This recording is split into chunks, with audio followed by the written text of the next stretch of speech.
Ponad 1000 osób zginęło, 2,5 tysiąca zostało ciężko rannych, szyjąc ubrania dla nas. Czy przez te 10 lat cokolwiek się tutaj zmieniło? Rok 2013 to czarna data w historii branży odzieżowej. 24 kwietnia, 10 km na zachód od stolicy Bangladeszu, Dhaki, zawalił się budynek Rana Plaza, w którym znajdowały się fabryki odzieżowe największych światowych marek. W ruinach budynku znaleziono również metki polskiej spółki.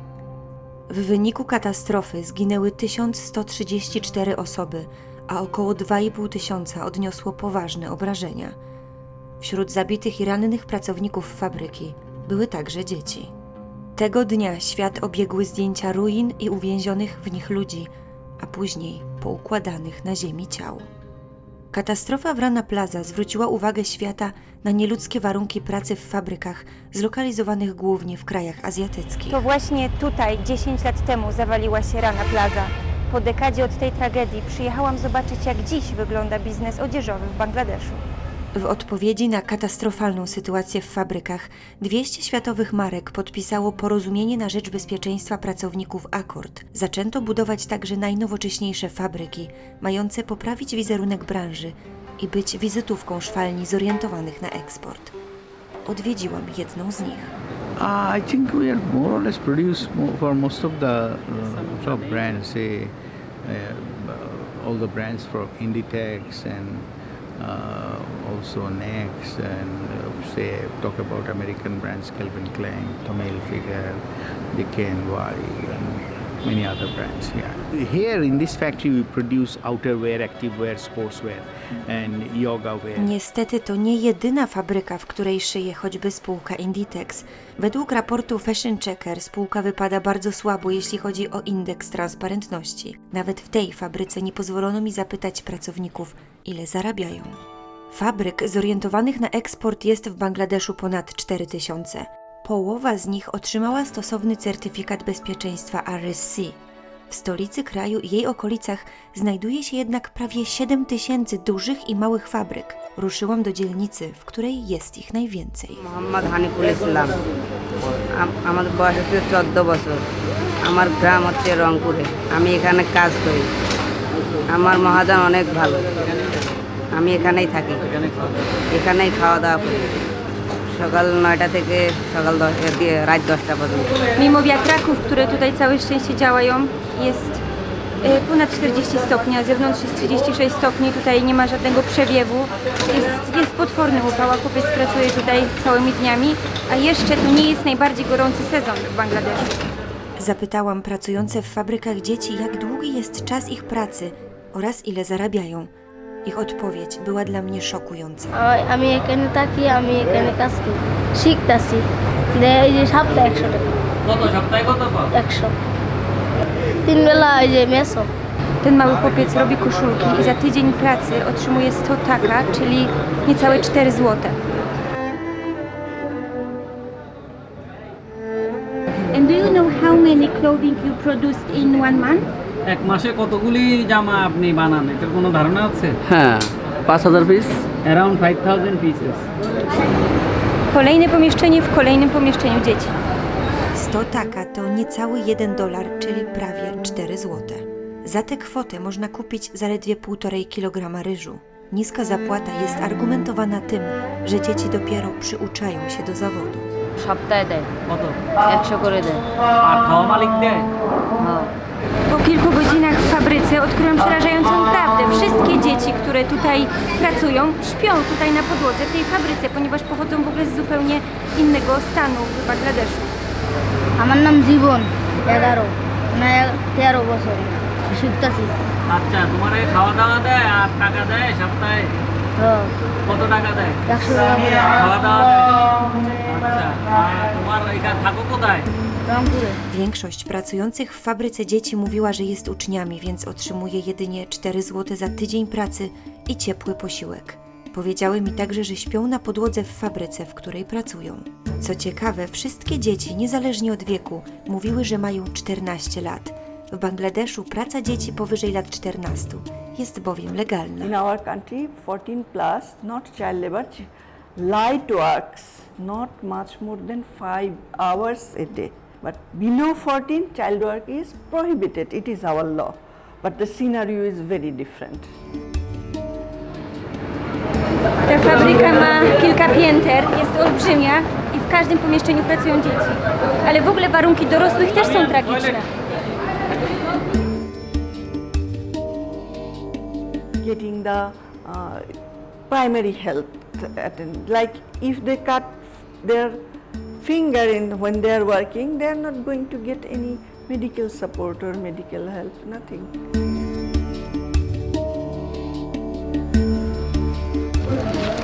Proszę, takie piękne koszule powstają w wyniku ciężkiej i nielegalnej pracy dzieci.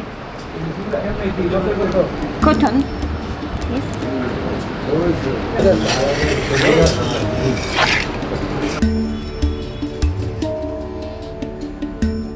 Tak wygląda łazienka i toaleta pracowników fabryki. Jedno ujęcie wody, jedna toaleta na 5 pięter i kilkaset pracowników. Smaller children, their hands are bit softer and small, and they are working for sewing and all, the button whole preparation, and they are getting very small amount of money, and that's the everywhere exploitation, labor exploitation. Yes.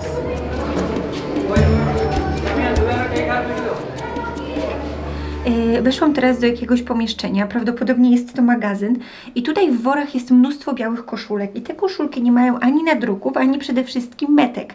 I teraz nie wiem, czy one mają ruszyć do kolejnej fabryki, gdzie te nadruki będą wykonywane, gdzie metki będą doszywane, bo na tych koszulkach nawet nie ma informacji, gdzie one zostały uszyte. Ogromnym problemem w krajach takich jak Bangladesz, Indie czy Pakistan jest zlecanie podwykonawstwa mniejszym fabrykom przez większe fabryki certyfikowane. Nie należą one wówczas do oficjalnego łańcucha dostaw. Takie fabryki nie podlegają audytom i nikt nie kontroluje, w jakich warunkach i za jakie pieniądze pracują w nich dzieci i dorośli. Podobnym problemem jest praca chałupnicza czy fabryki szyjące na rynek lokalny i rynki nieuregulowane. Pojawiliśmy się tutaj rano i od rana zaczęliśmy odwiedzać fabryki i co ciekawe, po kilku godzinach wszystkie pozostałe fabryki się zamknęły. Właściciele po prostu uciekli, żeby tylko nie pokazać nam, w jakich warunkach pracują ludzie. There are several thousand factories like you visited. Problem podwykonawstw i pracy chałupniczej dotyczy także przemysłu obuwniczego. Skóry pochodzą często z nielegalnych garbarni, a dzieci pracujące w tym przemyśle narażone są na wdychanie chromu i innych chemikaliów. Warunki w fabryce butów są tragiczne. Jest tu chyba z 50 stopni Celsjusza. Nie działają wiatraki. Zapytałam, czy mogę skorzystać z toalety. Okazuje się, że tutaj nie ma toalety, więc ludzie pracują tutaj 10 godzin dziennie bez możliwości skorzystania z toalety. Muszą wyjść i gdzieś po prostu załatwić się poza budynkiem przy ruchliwej ulicy, więc warunki tutaj są szokujące. Jest taki smród kleju, że czegoś takiego jeszcze nie czułam, nie widziałam.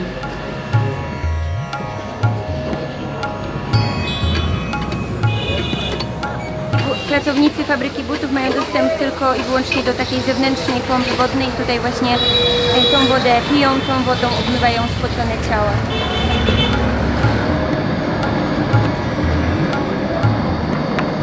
W takich warunkach pracują dzieci w fabryce butów, że kleją podeszwy bez żadnych rękawiczek ochronnych, więc klej po prostu spala im skórę na palcach. Siam. আমি কাজ করি আমার বয়স 18 9টা 300 2 বছর হইব জুতা কাজ করি চুল 10টা একদিনে. Każdego dnia chłopiec robi minimum 240 podeszw, jest wykończony.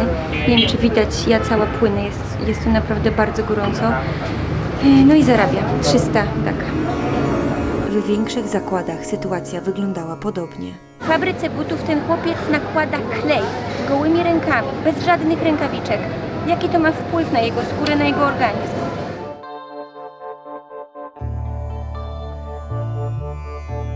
Kolejną kwestią jest to, że ten klej strasznie śmierdzi i tutaj żadne dziecko nie ma nawet maski na twarzy, więc cały dzień wdychają ten potwornie chemiczny smród.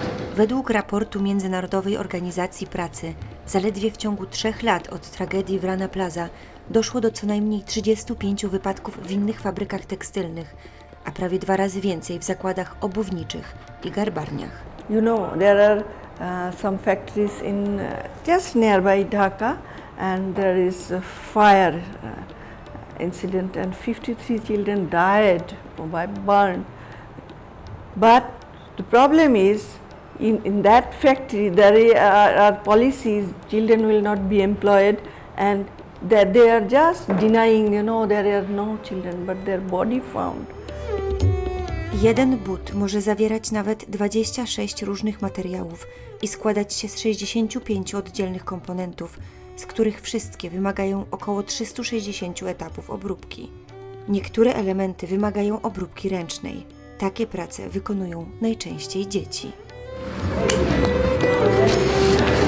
Tak jak sądziłam, wszystkie dzieci ukryte są na najwyższym piętrze. Te dziewczynki za 10-godzinny dzień pracy otrzymują zaledwie $1,5.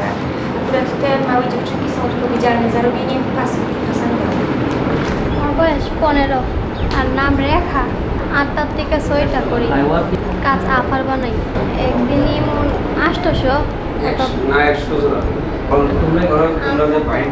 আমরা আমাদের বাইরে এটাকে আর বেশি দিন করো তো বেশি কেয়ার করতাম না অল্প করে দিনই করো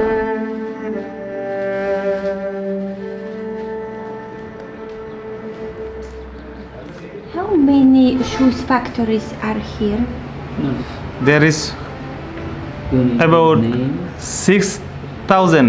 about 6,000 সমিতির মানে মাধ্যম দ্বারা কি সমিতির যদুর প্রশস্ত ওদূরের মধ্যে প্রায় 6,000 কারখানা আছে প্রায় আমাদের সমিতির মেম্বার হচ্ছে এটা তো materials there is working about 60,000 people women and men some children normal salary average 8,000 হ্যাঁ বাংলা টাকা For men and for women?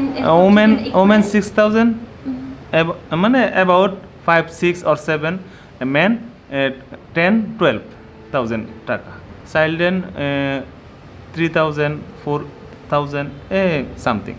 Na koszt jednej koszulki lub pary butów składają się m.in.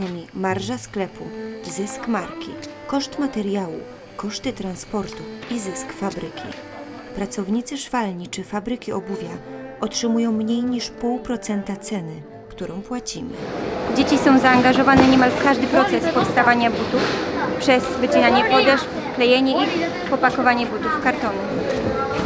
Przeciętne rzeczywiste zarobki w sektorze tekstylno-odzieżowym nie wystarczają na zaspokojenie podstawowych potrzeb.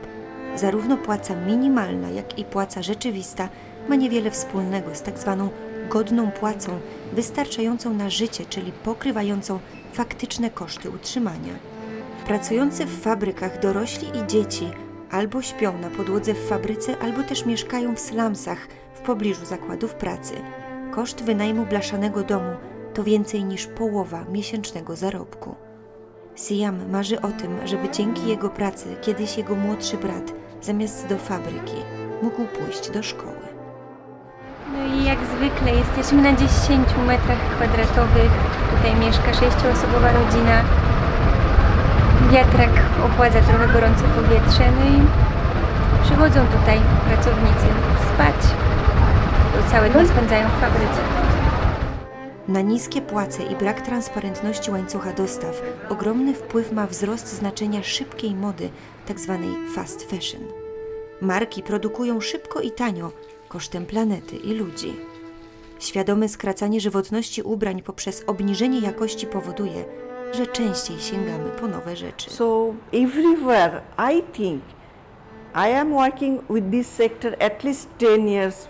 My experience says every time it needs strong monitoring, at the same time judiciary punishment if it happens, and compensation.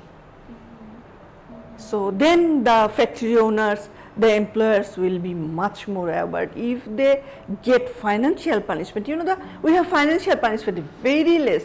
If you employ children, if I file a case, it is only here in your money, I don't know the change rate, 25 taka, maybe it is not even $1, half, 1/4 $1, yes, $1/4, like this. So employers are free, they are not afraid of laws. So if there is punishment and if regularly it happened on them, they will be much more careful. Bangladesz zaraz po Chinach wciąż jest drugim co do wielkości eksporterem odzieży na świecie. My, konsumenci, mamy prawo wiedzieć nie tylko w jakim kraju, ale także w jakiej fabryce zostały uszyte nasze ubrania. Już dziś możemy sprawdzić, które lubiane przez nas marki mogą pochwalić się wysokim indeksem transparentności, a które z nich zatajają łańcuch dostaw i płace pracowników. Ranking transparentności mody dostępny jest na stronie Fashion Revolution Poland. Możemy skorzystać także z dostępnych wyszukiwarek, np. Fashion Checker i Good on You. I przede wszystkim podejmować świadome decyzje o zakupach. Przemysł szybkiej mody nie dba o jakość, lecz o ilość produkowanej odzieży. Dla nas fast fashion to modne ubrania w atrakcyjnych cenach. Dla obywateli Bangladeszu to płace zbyt niskie, żeby się utrzymać. Pamiętajmy co i kto kryje się za niską ceną.